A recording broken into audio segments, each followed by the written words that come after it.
Jadi sebenarnya ketika sehabis melakukan hubungan seksual atau tepatnya ketika suami selesai melakukan ejakulasi, maka sperma itu kan keluar di dalam vagina. Kemudian sperma tersebut akan berenang masuk ke dalam leher rahim dan ke dalam rahim dan langsung masuk ke saluran telur. Tetapi ada beberapa sperma juga yang masih istilahnya ngumpul di depan mulut rahim. Nah, dengan posisi kaki diangkat, harapannya itu supaya sperma yang masih belum masuk tersebut akibat gaya gravitasi dia ikut masuk ke dalam gitu loh. Walaupun yang lain sih udah pada masuk ke dalam gitu loh. Sebenarnya pada saat ejakulasi sperma yang pertama kali itu yang sudah lebih duluan masuk ke dalam rahim. Nah, memang kadang-kadang ada ibu-ibu yang beranggapan kalau saya langsung berdiri dok, itu dia langsung keluar, kayak ngalir keluar. Ya jelas, karena seperti yang saya bilang tadi, ketika sel sperma keluar, itu ada yang langsung masuk ke rongga rahim, ada yang masih ngumpul di depan mulut rahim, istilahnya begitu. Nah, itu yang kita harapkan dengan gaya gravitasi, dia ngalir ke dalam. Begitu pula, banyak juga kadang-kadang orang, mungkin pernah dengar nih, moms di sini, kalau dia nggak mau hamil, sehabis berhubungan suami istri, dia berdiri terus dia loncat-loncat. Katanya supaya keluar. Nah, itu juga sebenarnya nggak tepat. Karena sebenarnya ketika sperma udah keluar, sperma yang pertama keluar itu, atau istilahnya, mohon maaf ya, muncrat, itu langsung masuk ke dalam. Nah, kalau di saluran telur itu ada sel telur, terjadilah kehamilan. Jadi memang kita sering mendengar bahwa sel sperma itu kan berenang. Tapi berenangnya itu di dalam organ kandungan wanita. Lebih tepatnya dia berenang dari vagina ke rongga rahim hingga ke saluran telur. Sel sperma ini dia cuma bisa hidup di suhu tertentu. Nah, biasa itu suhu vaginal atau suhu organ kandungan wanita. Nah, kalau dia udah keluar, umpamanya di perut, di kulit, atau bahkan di air kayak di kolam berenang, dia tuh langsung mati. Jadi udah jelas ketika seorang wanita berenang di kolam berenang, kemudian mungkin ya ada laki-laki iseng mengeluarkan spermanya di kolam berenang dan sperma itu diharapkan dipikirkan nanti bisa berenang masuk ke dalam organ vagina si wanita tersebut hamil, itu udah jelas-jelas bohong, itu udah jelas-jelas mitos. Karena begitu sperma itu keluar, kena udara aja atau kena air kolam berenang dia langsung mati. Jadi tidak benar kalau perempuan mau berenang. Memang dulu saya pernah ngalamin tuh di daerah tuh hamil, kenapa? Karena dia berenang, katanya suka berenang. Ya itu mungkin zaman dulu ya, sekitar 10-12 tahun lalu saya masih tugas di daerah, itu kayak begitu. Tetapi di zaman sekarang itu udah jelas-jelas itu adalah mitos. Ada beberapa wanita yang memang tidak suka ber-KB. Dan suaminya juga nggak mau ber-KB, karena KB pria di Indonesia itu nggak banyak pilihannya. Pilihannya cuma kondom atau steril gitu ya, steril pada pria. Nah, ada pasangan memang si istri nggak mau ber-KB, suaminya pun enggan menggunakan kondom, tapi mereka udah nggak mau punya anak. Mereka menggunakan teknik yang namanya KB kalender. KB kalender itu maksudnya dia menghindari berhubungan seksual di tanggal-tanggal yang kira-kira dia subur. Gitu loh. Sebagai contoh nih, saya ambil contoh.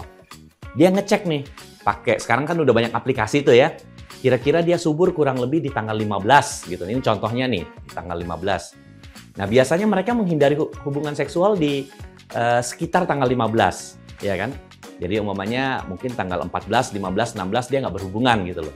Tapi bisa saja mereka berhubungan sebelum atau setelah tanggal-tanggal tersebut.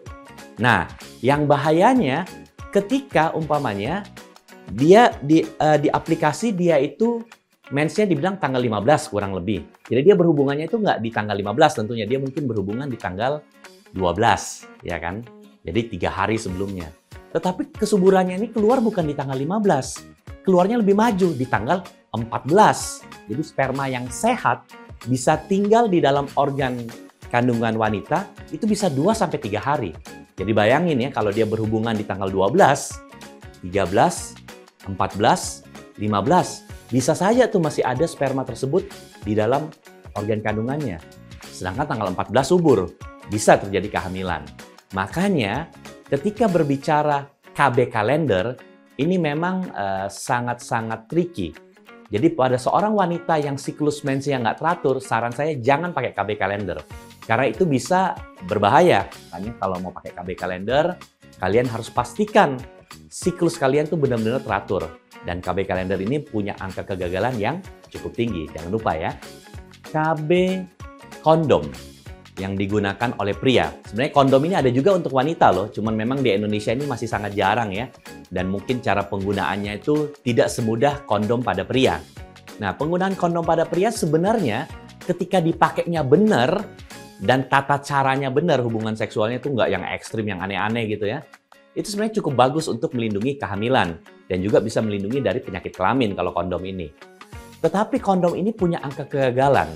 Angka kegagalan itu maksudnya bisa saja hamil kalau berhubungan pakai kondom dan pada saat itu wanita tersebut subur nih. Terus kondomnya tuh robek ya atau bocor. Itu bisa saja hamil. Nah, angka kegagalan kondom ini bisa mulai dari sekitar 4% sampai sekitar 30%. Jadi cukup gede. Kok bisa gede banget angka kegagalannya? Kalau cara pasangnya salah. Contohnya, kadang-kadang kan yang pasangin istrinya nih, ya kan? Salah, bingung nih yang bagian mana nih, atas bawah, ya kan? Kan kondom kayak koin gitu kan? Makanya dia harus tahu dulu nih, yang mana yang bagian dalam, mana bagian luar. Kemudian kadang-kadang kuku pada seorang wanita ketika dia pasangin begitu, mungkin kuku itu membuat kondom tersebut ada robek gitu loh, robek kecil gitu loh. Nah, robek kecil itu kan sperma bisa keluar lewat situ. Belum lagi kalau memang kadang-kadang ada beberapa orang, kalau dia lupa bahwa kondomnya sudah expire, jadi mungkin daya elastisnya tuh udah berbeda ya, jadi dia lebih mudah getas. Walaupun ini memang jarang ya, tetapi bisa terjadi. Itu semua dapat menurunkan angka keberhasilan penggunaan kondom, terutama jika melakukan hubungan seksual pada saat lagi subur. Jadi banyak juga pasien-pasien saya yang ngomong seperti itu, "Dok, saya ini subur banget. Saya pengen pakai KB dong." Kenapa subur banget? Ya pokoknya di anak pertama, anak kedua tuh berhubungan langsung hamil. Bahkan suaminya suka bercanda, "Ini dok, saya lemparin kolor saya, dia juga langsung hamil." Bercandanya gitu, maksudnya saking suburnya istrinya. Padahal sebenarnya kesuburan seorang wanita di dalam satu siklus haidnya, satu siklus haid itu kan kurang lebih 1 bulan ya. Kesuburannya itu cuma 1-2 hari. Kesuburan artinya sel telur keluar dari indung telur. Nah, hidupnya itu kurang lebih 1-2 hari, habis itu sel telur tersebut mati. Jadi bayangkan nih, contohnya kalau seorang wanita, dia punya siklus haid dari tanggal 1 sampai tanggal 30 contohnya. Sel telur itu keluar cuma 2 hari di antara 30 hari itu. Jadi sebenarnya itu kemungkinannya itu memang tidak sesubur itu. Kecuali jika pasangan tersebut rutin melakukan hubungan seksual. Contohnya taruhlah 2 hari sekali. Jadi seperti yang saya sebutkan pada penjelasan sebelumnya, sperma itu bisa hidup 2-3 hari di dalam rahim. Nah bayangin kalau setiap 2 hari sekali atau 3 hari sekali dia berhubungan seksual terus selalu ada sperma di dalam rahim istrinya. Sehingga begitu istrinya subur, ada sperma yang standby siap membuahi sel telur dalam rahim. Nah, ada juga pengertian orang dia subur banget tuh artinya si istrinya tuh oke aja ketika diajak hubungan suami istri. Karena ada juga beberapa wanita yang memang kan tidak terlalu aktif dalam melakukan hubungan seksual ya. Jadi kan contohnya kayak habis berhubungan beberapa hari lalu suaminya dalam tanda petik minta jatah lagi, dia bilang kan udah kemarin, nah gitu kan.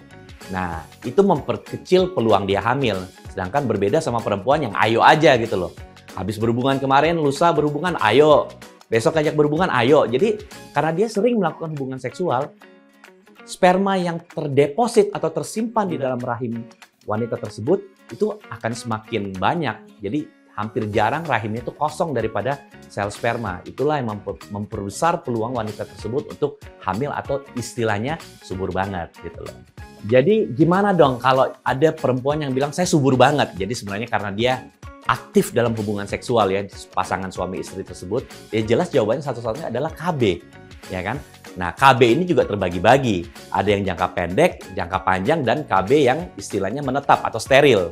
Nah, tergantung nih pasangan ini anaknya udah berapa. Kalau anaknya baru 1, berarti KB-nya mungkin jangka pendek. Mungkin 1-2 tahun ke depan dia akan hamil lagi. Tapi kalau anak udah 2 atau udah 3, udah cukup. KB-nya boleh jangka panjang, ya kan? Kalau si wanita ini masih istilahnya masih muda. Tapi kalau wanita tersebut umurnya sudah mendekati 40 tahun, anak udah 3, boleh dipikirkan KB steril.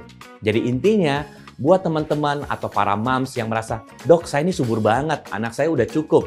Gimana dong supaya saya menghindari kehamilan?" Jelas harus pakai KB karena dari pemerintah, dari program BKKBN memang menyarankan anak itu idealnya 2-3.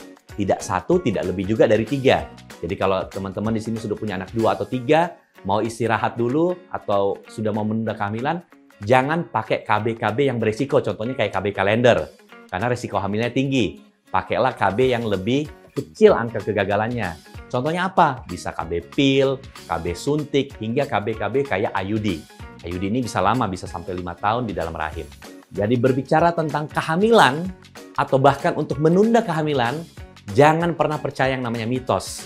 Kita jangan lagi percaya mitos hamil di dalam kolam berenang dan lain sebagainya. Saya subur banget dok dan segala macam. Itu semua ada ilmunya. Makanya jangan lupa tonton terus channel ini agar kalian tidak kecolongan. Oke? Jangan lupa jika kalian punya pengalaman atau bahkan pernah tertipu mitos seputar kehamilan, tulis di kolom komentar.